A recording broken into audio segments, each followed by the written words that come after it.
আমাদের লক্ষ্য ইরানের সন্ত্রাসী শাসনের উপর মৌলিক ও দীর্ঘমেয়াদী ক্ষতি করা, দেশটির পারমাণবিক কর্মসূচিতে ও সামরিক অবকাঠামো ধ্বংস করা।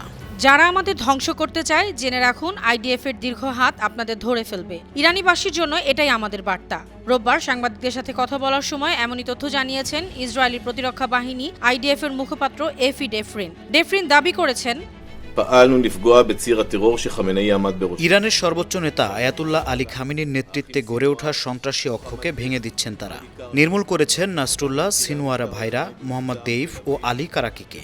অপারেশন ডাগস অব ওয়ারে তারা ইরানি শাসনের শীর্ষ কর্মকর্তাদের আঘাত করেছেন।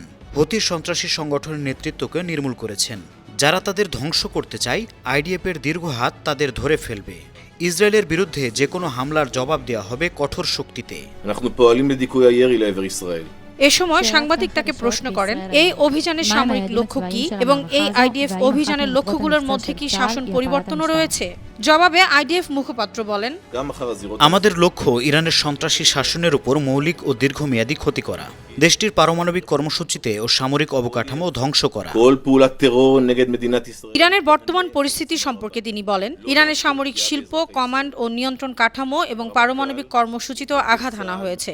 যুক্তরাষ্ট্রের সামরিক বাহিনীর সঙ্গে ঘনিষ্ঠ সমন্বয়ে এ অভিযান চলছে। তেহরানে আকস্মিক বিমান হামলার মাধ্যমে ইরানি শাসনের কমান্ড চেইন বড় হোঁচট খেয়েছে। লক্ষ্য পূরণ না হওয়া পর্যন্ত অভিযান আরো জোরদার করা হবে।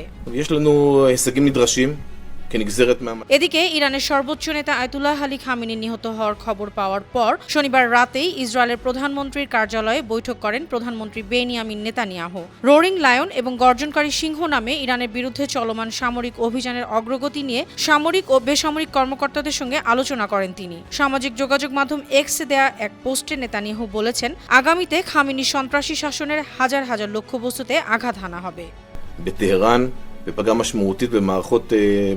আন্তর্জাতিক ডেস্ক, বানো টিভি।